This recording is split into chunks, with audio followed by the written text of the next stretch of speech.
അപ്പോ ആ 79 വർഷം അല്ലെ, 79 വർഷം സ്വാതന്ത്ര്യം കിട്ടിയിട്ട്.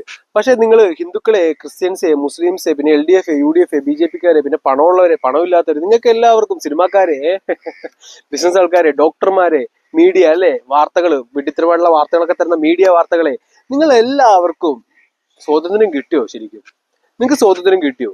ഒരിക്കലുമില്ല. കാരണം 1947 അവര് പോകുമ്പോ, കാരണം നമ്മൾ ഓടിച്ചു വിട്ടതാണ് അവര് അല്ലെ, മഹാത്മാഗാന്ധി എല്ലാരും കഷ്ടപ്പെട്ട് ഓടിച്ചു വിട്ടതാണ്. അപ്പൊ നമ്മളെ ഓടിച്ചു വിടുമ്പോ നമുക്കൊരു ദേഷ്യം ഉണ്ടാവും അല്ലെ. അപ്പൊ എന്ത് ചെയ്തു? അവരൊരു ബയോളജിക്കൽ വാർ സ്റ്റാർട്ട് ചെയ്ത് വെച്ചായിരുന്നു 1947. ആ ഒരു ബയോളജിക്കൽ വാർ അവര് ജസ്റ്റ് സ്വിച്ച് ഓൺ ചെയ്തിരുന്നു.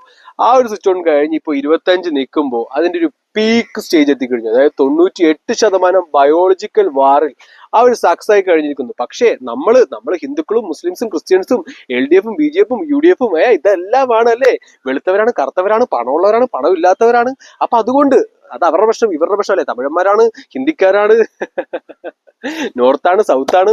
അപ്പോ ഇതെല്ലാം കൊണ്ട് ഈ ബയോളജിക്കൽ വാർ അങ്ങ് വിഴുങ്ങിപ്പോയി. കാരണം അത് തന്നെ ആയിരുന്നു, ഇതെല്ലാം ബയോളജിക്കൽ വാറിന്റെ ഒരു സിസ്റ്റം ആയിരുന്നു. ഓക്കെ, സിനിമ വഴിയും മീഡിയ വഴിയും അതോടൊപ്പം വാർത്തകളും പത്രങ്ങളും സോഷ്യൽ മീഡിയ, അവസാനമായിട്ട് സോഷ്യൽ മീഡിയ അവർ കൊണ്ടുവന്നു. കൊറോണ വഴി സോഷ്യൽ മീഡിയയും കൊണ്ടുവന്നു. അങ്ങനെ എല്ലാം കൊണ്ടും സമ്പൂർണമായി ആ ഒരു ബയോളജിക്കൽ വാർ പെർഫെക്റ്റ് ആയിട്ട് നിൽക്കണം.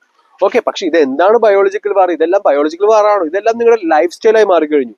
ഓക്കെ, ബയോളജിക്കൽ വാർ എന്താണ് കാര്യങ്ങളെല്ലാം എന്റെ ചാനൽ നോക്കുമ്പോൾ മനസ്സിലാവും. ഓക്കെ, അപ്പോൾ ഇത് പറയാമെന്ന വേറൊന്നുമല്ല, 80ാമത്തെ ഇൻഡിപെൻഡൻസ് ഡേ, അതായത് 2026 ഓഗസ്റ്റ് 15 ആകുമ്പോൾ യൂണിവേഴ്സൽ ഹ്യൂമാനിറ്റി കിങ്ഡം ആയിരിക്കും ഈ ഭരണത്തിൽ ഉണ്ടാവുന്നത്. പക്ഷേ ഞങ്ങൾ മത്സരിക്കാൻ പോകുന്നത് ഈ പറയുന്ന ഡമ്മികളോടല്ല. ഡമ്മി എന്ന് പറഞ്ഞു കഴിഞ്ഞാൽ ഇപ്പൊ കേരളത്തിൽ ഭരിക്കുന്ന, ഇന്ത്യ ഭരിക്കുന്ന LDF, UDF, BJP, ജുഡീഷ്യറി, ഇവിടുത്തെ ജുഡീഷ്യൽ സിസ്റ്റം, ഇതെല്ലാം അവരുടെ ആ ഒരു ബയോളജിക്കൽ വാർ എക്സിക്യൂട്ട് ചെയ്യാനുള്ള ആ ഒരു നൂൽപ്പാവുകളാണ്. അപ്പൊ നൂൽപ്പാവുകളെ ഞങ്ങൾ ഇല്ലാതാക്കുന്നു. അതോടൊപ്പം ഞങ്ങൾ മത്സരിക്കാൻ പോകുന്നത് എലികളോടാണ്. അതും അവര് എലികൾ തന്നെ. അതായത് ഈ സമസ്ത പ്രപഞ്ചം ദൈവം സൃഷ്ടിച്ചു, ആ ഭൂമിയെ നശിപ്പിക്കാൻ ശ്രമിക്കുന്ന എലികൾ തന്നെയാണ് അവര്, ഞങ്ങളെ സംബന്ധിച്ച് നോക്കുമ്പോൾ. അപ്പൊ ആ എലികളെ പേടിച്ച് ഇവിടെയും കുറെ എലികളുണ്ട്. ഓക്കെ, അതായത് സുപ്രീമായിട്ട് നമ്മൾ കാണുന്ന പണമുള്ളവരെല്ലാം സുപ്രീമാണ്, പവറുള്ളവരെല്ലാം സുപ്രീമായിട്ടാണ് ഇപ്പോൾ ഉള്ള എല്ലാ ജനറേഷൻ കാണുന്നത്. പക്ഷെ ഞങ്ങൾ അങ്ങനെയല്ല. കാരണം പണവും ഈ പറയുന്ന പ്രതാപവും അധികാരം എല്ലാം മനുഷ്യരുടെ നന്മയ്ക്ക് വേണ്ടി ഉപയോഗിക്കണം, ജീവജാലങ്ങളുടെ നന്മയ്ക്ക് വേണ്ടി ഉപയോഗിക്കണം.